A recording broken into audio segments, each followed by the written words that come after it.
Bonsoir Sylvia. Belle surprise, c'est un des plus grands pianistes français que vous invitez sur notre plateau ce soir. Ah oui, bonsoir Simon Gréchy, ravi de vous recevoir. Voilà plus de 10 ans désormais que vous rayonnez sur la scène internationale.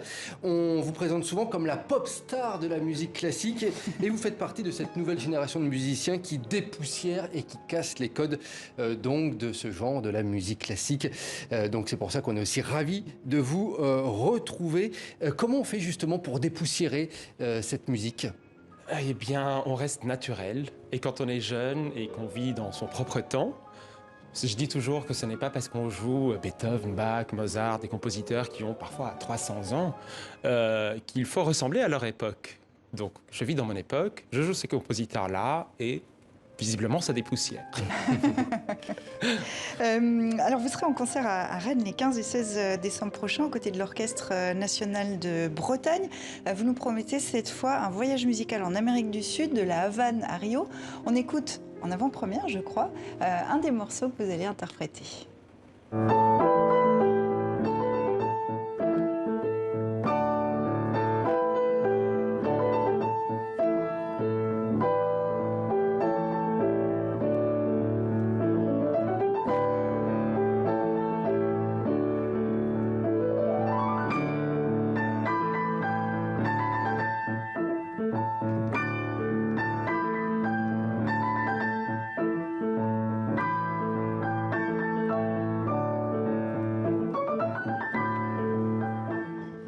Simon Gréchy, ce qui va être intéressant dans ce concert, c'est que vous allez jouer un morceau que l'on vous a composé dernièrement. Donc vous n'allez pas reprendre là du Bach, du Beethoven, du Mozart. Non, c'est un morceau contemporain. Ça change complètement votre approche de la musique. Absolument. C'est une compositrice mexicaine, d'ailleurs ma compatriote, parce que je suis franco-libano-mexicain, qui m'a écrit ce concerto pour moi. C'est exceptionnel de pouvoir travailler avec des vivants, parce qu'on a souvent, mais oui, on a souvent l'habitude dans la musique classique de travailler avec les morts, de jouer des compositeurs qui, pour la plupart, ne sont plus là. Et donc là, c'est un tel honneur et beaucoup d'émotion que de jouer l'œuvre de quelqu'un qui est avec nous, qui va me donner des conseils, qui vient exprès du Mexique pour assister justement aux répétitions. Et bien justement, concrètement, au jour le jour, ça se passe comment? Vous avez au téléphone, elle vous dit regarde, je t'ai fait cette gamme-là, comment ça se passe? Oui, effectivement, on se parle beaucoup au téléphone en ce moment parce qu'en plus, parmi les grandes joies de la création, c'est qu'il y a aussi énormément de corrections. Vu que personne n'a joué avant cette musique-là, il y a beaucoup d'allers-retours pour revoir la partition. Est-ce que vous avez plus la pression du coup ou pas? Pas du tout, au contraire, je suis très heureux. Alors lors de ce festival, on nous promet un tour de l'Amérique du Sud côté musique. Comment toutes les influences du monde entier, de tous les pays que vous avez visités, se ressentent dans votre musique? Et puis également les différentes influences de vos origines, vous avez dit, mexicaine, française et libanaise. Oui. Ça se retrouve comment dans votre musique?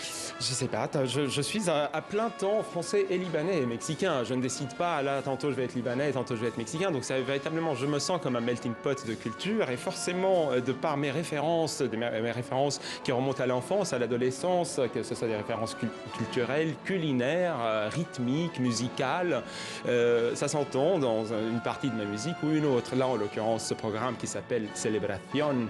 Voilà, il y en a qui jouent les valses. Exactement, là c'est plutôt Amérique latine et c'est un véritable voyage allant de Rio à la Havane jusqu'à Mexico. Programme fantastique. Donc le classique, c'est une super musique pour voyager en fait. Mais oui, absolument, absolument. Alors, je voulais vous faire écouter deux autres musiciennes qui cassent elles aussi les codes de la musique classique. C'est le duo français Djat et Koch, je ne sais pas si vous connaissez.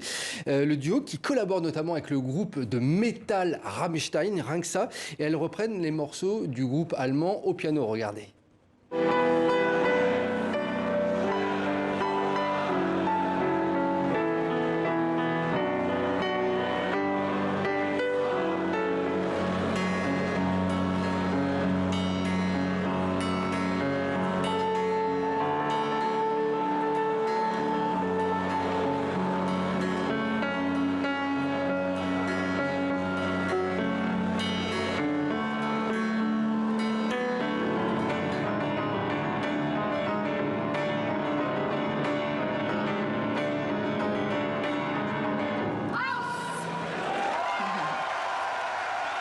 Voilà la rencontre de la musique classique et du rock metal.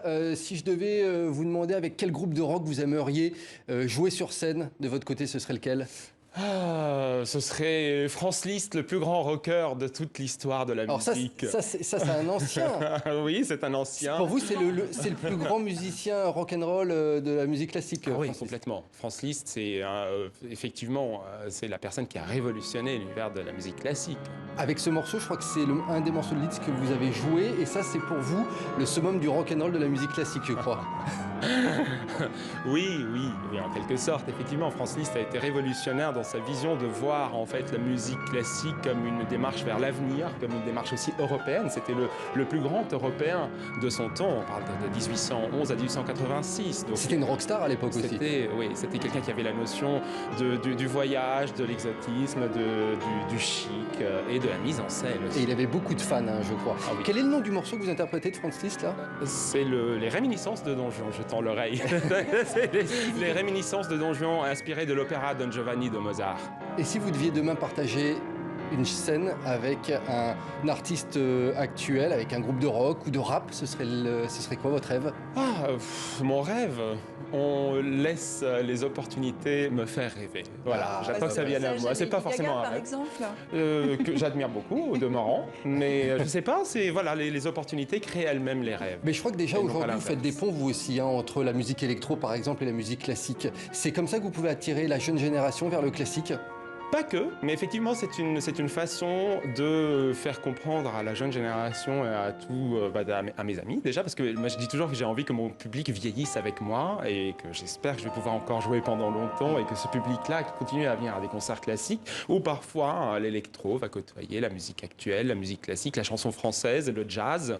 Il faut vraiment être ouvert à tous les genres musicaux qui peuvent tous se marier hyper bien. Vous avez l'impression justement que dans votre public maintenant il y a de plus en plus de jeunes qui viennent écouter du classique? Indéniablement, oui. Vous le sentez? Oui, je le sens et je le vois surtout. Je le vois aux dédicaces, après les concerts, aux rencontres avec le public. Qu'à mes concerts, il y a énormément de jeunesse et ça me fait très plaisir. Qu'est-ce qui explique à votre avis ce renouveau de la musique classique? Est-ce que c'est justement par exemple que des rappeurs utilisent des samples de musique classique dans leurs morceaux? Ou est-ce que la jeune génération est très ouverte à différentes musiques? Comment on peut l'expliquer selon vous? Je pense que la jeune génération, avant tout, a besoin qu'on leur parle avec des mots qu'ils comprennent et des mots qui sont proches de leurs univers et avec une communication aussi qui est proche de leurs univers sur les réseaux sociaux et pas que. Et en voyant que la musique classique peut marier différentes formes d'art, pas que même différents genres de musique, mais différentes formes d'art également, eh bien chacun peut s'y retrouver d'une manière ou d'une autre. Les fêtes approchent, vous le savez, si vous aviez un album, peut-être un compositeur à faire découvrir aux jeunes, ça serait lequel? Un conseil? Je pense qu'ils peuvent découvrir avant tout le répertoire classique latino-américain.